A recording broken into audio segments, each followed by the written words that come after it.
Kita sekarang masuk ke APBN. Tadi disampaikan oleh Bapak Presiden bahwa APBN akan tetap menjadi instrumen penting yang diandalkan untuk menghadapi dinamika global sebagai shock absorber, juga sebagai instrumen untuk mentransformasikan ekonomi, dan APBN harus bisa terus mendukung perbaikan kesejahteraan rakyat. Kebijakan fiskal disampaikan oleh Bapak Presiden tadi dalam pidato, jangka pendeknya adalah kita harus menurunkan kemiskinan, stunting, dan meningkatkan investasi serta menjaga stabilitas. Oleh karena itu, inflasi akan tetap dijaga dan berbagai faktor untuk mengendalikan inflasi serta tim pengendalian inflasi nasional dan daerah akan terus diaktifkan.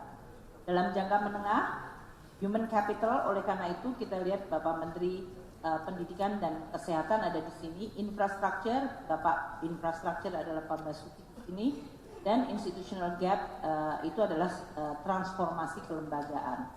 Kita berharap dengan berbagai reform struktural yang tidak mudah dan kadang hasilnya juga dalam jangka menengah, Indonesia akan menaikkan produktivitas, nilai tambah, tetap menjaga lingkungan, dan basis ekonomi kita semakin luas.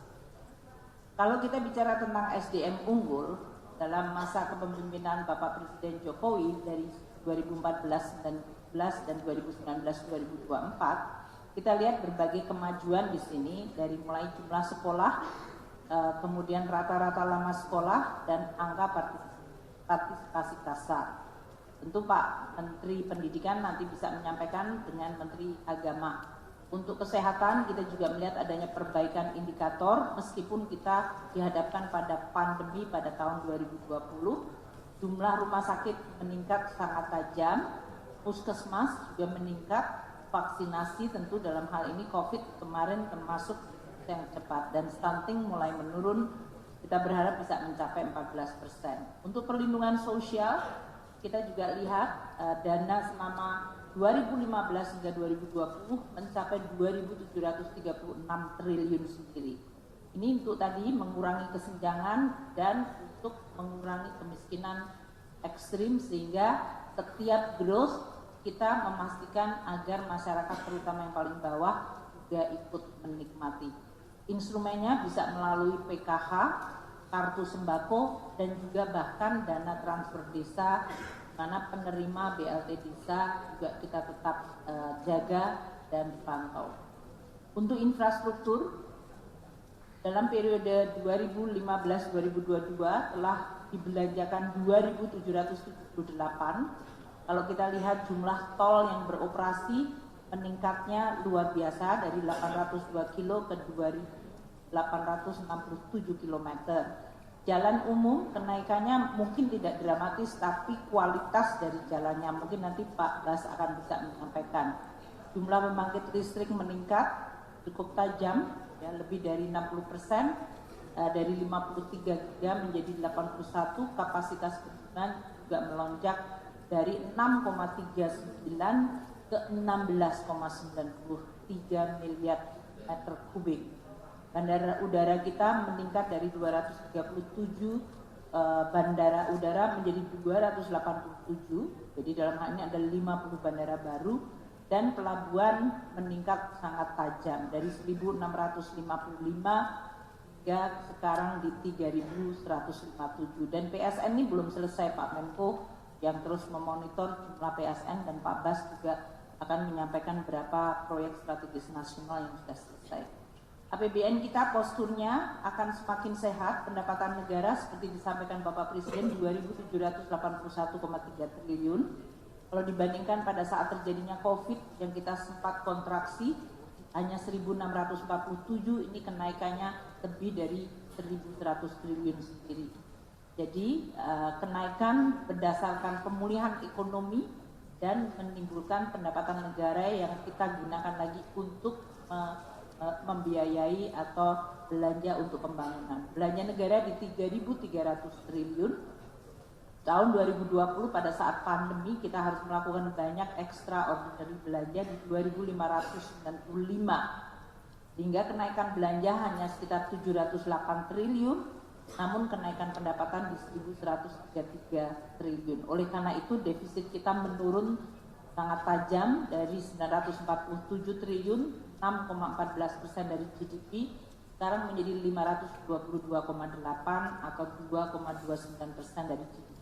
Penurunan secara nominal 424,9. Jadi cara kita melihat adalah tadi growth tetap 5% pada saat dunia terguncang-guncang, pada saat harga komoditas mengalami volatilitas, inflasi tinggi, suku bunga melonjak, namun kita tetap menjaga growth dan APBN-nya makin sehat. Itu kombinasi yang sangat langka ya. Untuk pembiayaan dengan defisit 522 kita akan lakukan secara hati-hati karena tadi saya sampaikan bahwa environment dari globalnya juga akan semakin tidak predictable. 2020 waktu itu Anda bisa lihat pembiayaan kita itu sampai 1.193. Pada saat pandemi pendapatan kita turun, belanja naik, maka kita mengalami situasi yang tidak mudah dan sekarang relatif sangat bisa dikelola atau relatif sehat.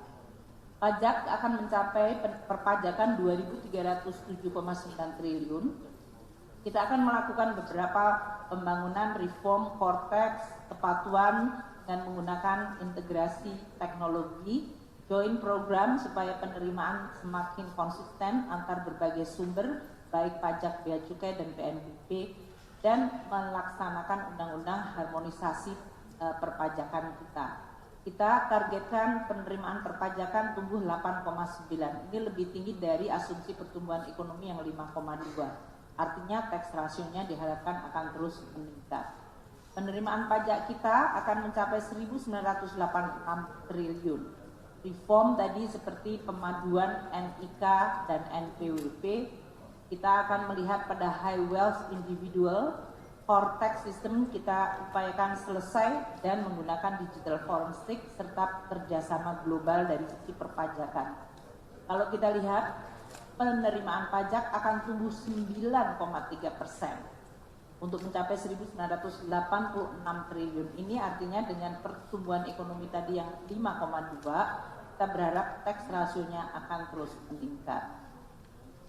Namun pajak juga digunakan untuk memberikan insentif transformasi ekonomi seperti membangun ekosistem kendaraan bermotor listrik, mendukung investasi dan hilirisasi, mendukung UMKM, dan juga mendukung pembangunan sumber daya manusia.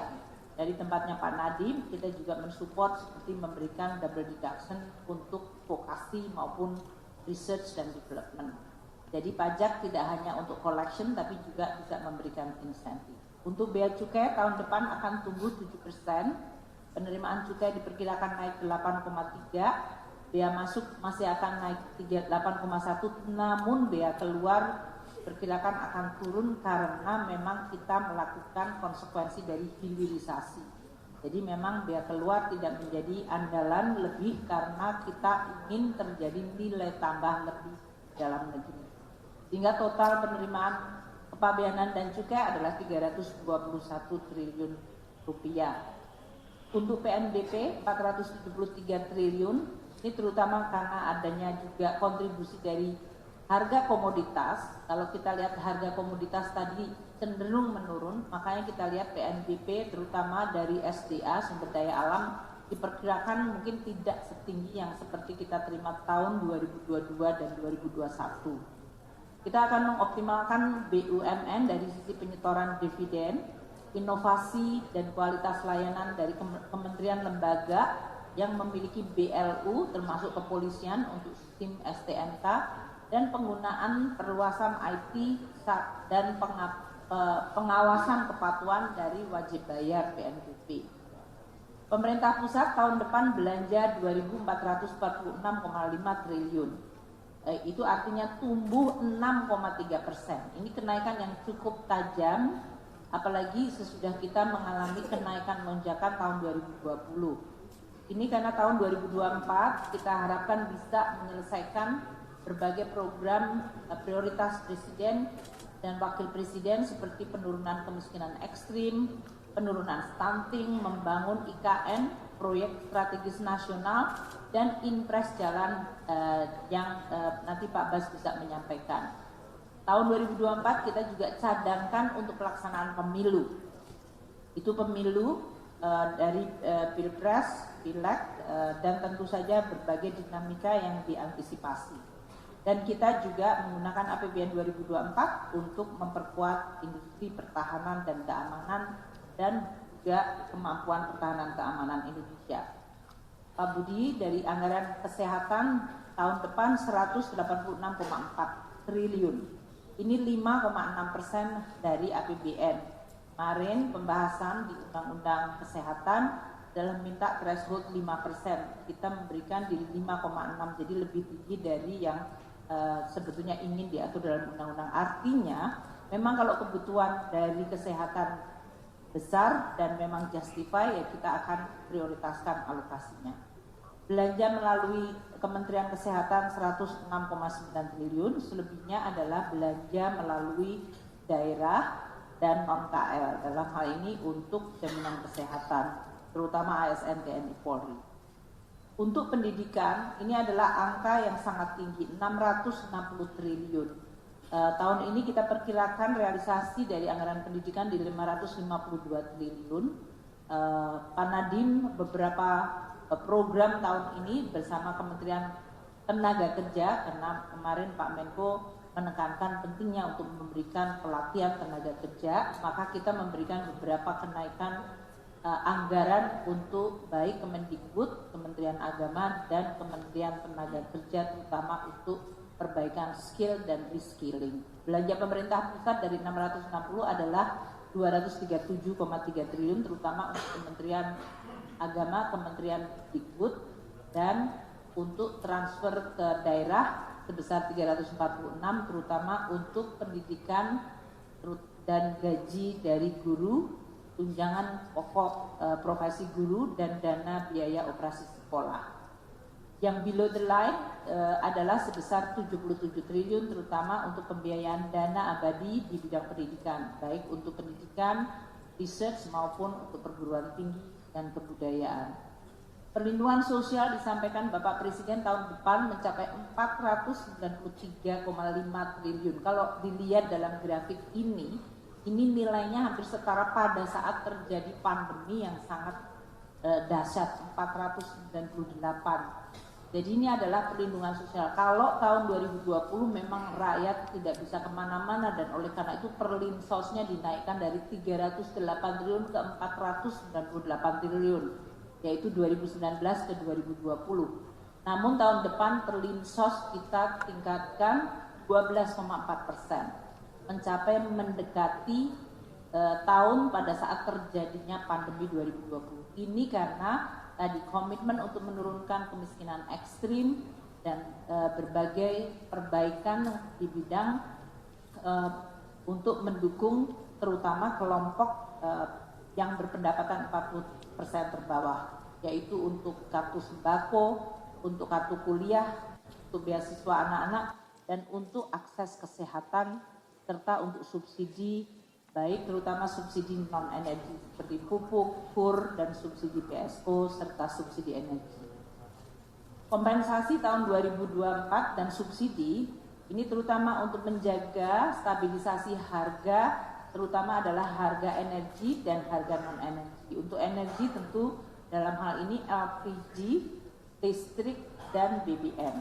Kita lihat konsumsinya meningkat cukup tajam, dan tadi kalau nilai tukarnya sekarang di 15.000, berarti juga akan meningkatkan jumlah subsidi energi kita. Untuk subsidi non-energi mencapai 114,3 triliun, terutama untuk pupuk, subsidi PSO, terutama untuk pelayanan-pelayanan umum, kemudian subsidi bunga kur, ini target 12 juta debitur, dan jumlah total kredit yang disalurkan seperti keputusan waktu itu dengan Pak Menko Perekonomian akan ditingkatkan.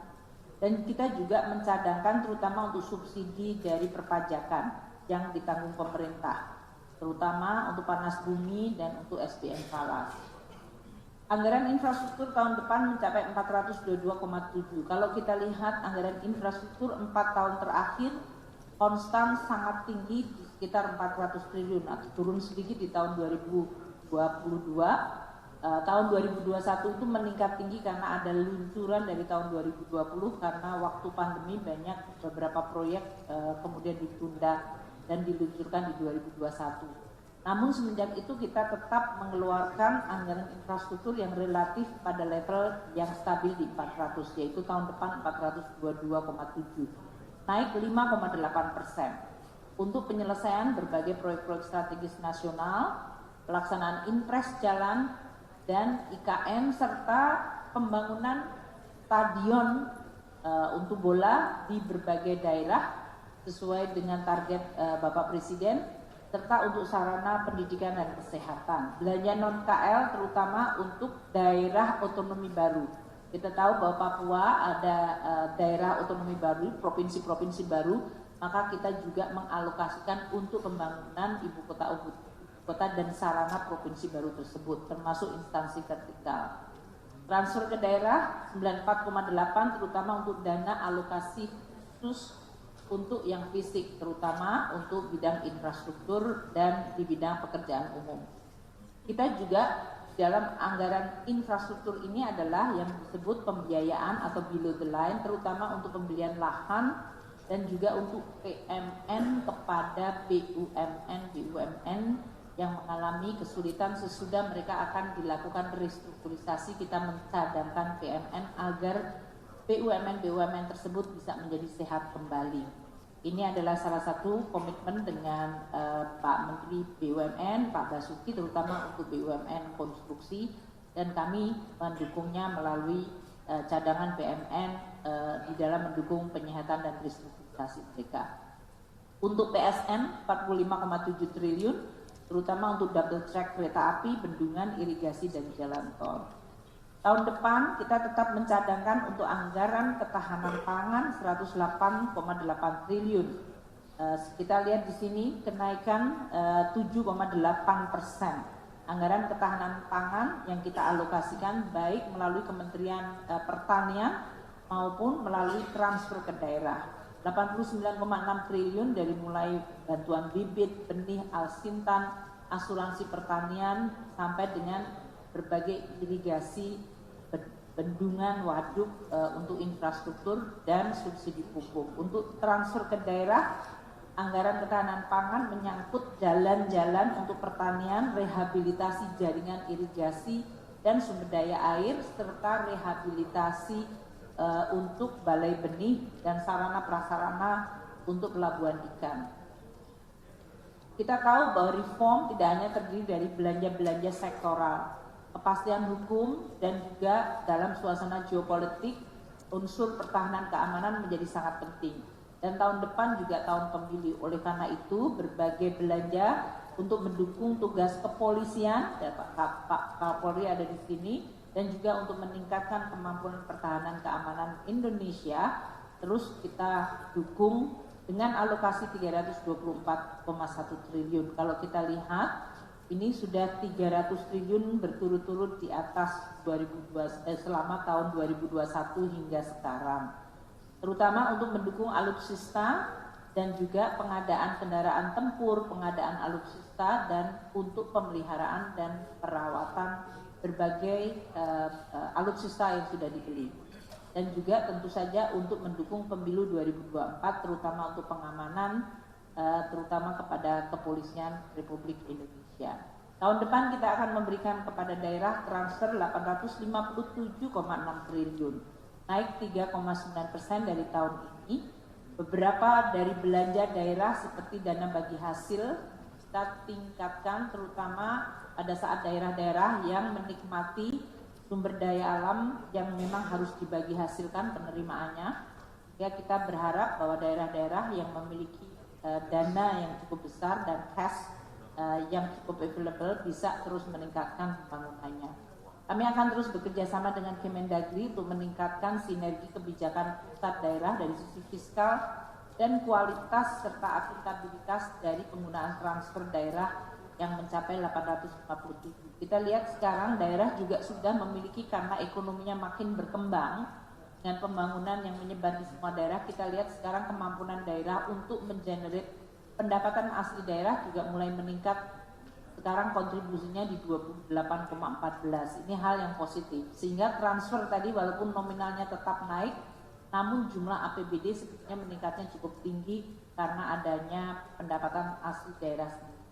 Dan kita lihat untuk transfer terutama dana desa telah menyebabkan kemajuan di tingkat desa. Desa mandiri itu melonjak tinggi menjadi 11.456 desa. Hampir 2 kali lipatnya dari tahun sebelumnya. Jadi kalau kita lihat tadinya tahun 2018 hanya 313 desa saja dari sekitar 75.000 desa yang disebut desa mandiri, sekarang sudah 11.456 desa.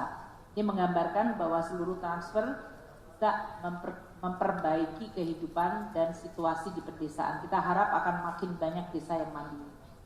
Tadi telah disampaikan bahwa defisit kita sudah makin ditekan untuk menyehatkan APBN dan untuk mengantisipasi suku bunga dan inflasi global yang melonjak tinggi sehingga cost of fund-nya tinggi. Tahun depan dengan defisit 2,29%,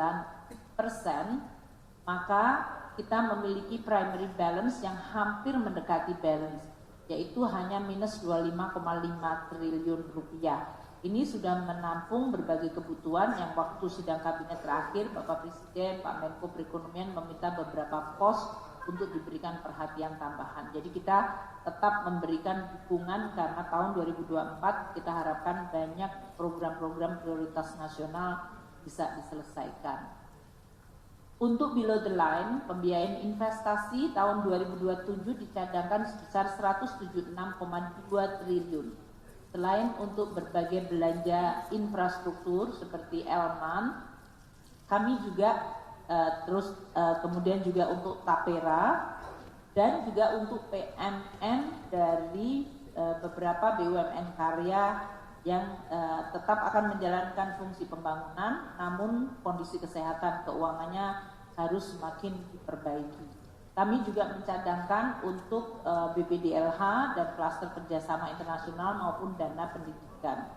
Ini juga merupakan salah satu komitmen bagi kita untuk tetap memperbaiki berbagai institusi penting, termasuk dalam hal ini Indonesia Exim Bank yang memiliki peran untuk mendorong ekspor di Indonesia. Postur APBN 2024 diharapkan memberikan signal bahwa APBN makin sehat, tetap memberikan stimulus bagi perekonomian dan akselerasi dari transformasi ekonomi. Belanja negara yang mencapai 3.304,1 triliun itu naik 27,3% dari tahun 2020. Itu adalah stimulus yang cukup kuat bagi perekonomian. Dan pada saat yang sama APBN kita menjadi sehat dengan mengumpulkan pajak yang naik 68,8% dari tahun 2020. Dari tadinya penerimaan hanya 1.647,8 triliun, sekarang mencapai 2.781,3 triliun. Sehingga sedang kita terus mendukung perekonomian, maka APBN-nya juga tetap tidak dikorbankan tapi terus menjadi sehat. Keseimbangan primer menuju positif dengan defisit hanya 25,5 triliun. Tahun 2020 defisit primer kita itu di 633,6 triliun. Ini konsolidasi yang sangat cepat dan tidak banyak negara bisa melakukan dalam waktu yang sangat singkat, sehingga defisit kita mencapai 2,29%. Demikian Pak Menko, jadi postur APBN 2024 seperti yang terlihat di sini adalah yang kolom paling kanan, yang biru muda, sedangkan yang lain adalah historis dari 2014 hingga 2023 tentu masih merupakan angka outlook. Kita lihat bagaimana APBN itu mengalami gejolak, tapi pendapatan negara kita jaga untuk terus meningkat, belanja disiplin dan perbaikan kualitas seperti tadi yang disampaikan oleh Ketua DPR, dan defisitnya dijaga agar kita mampu menghadapi dan mengantisipasi situasi yang tidak baik dari sisi global. Demikian Pak Menko, kami kembalikan kepada Pak Menko. Terima kasih. Keuangan.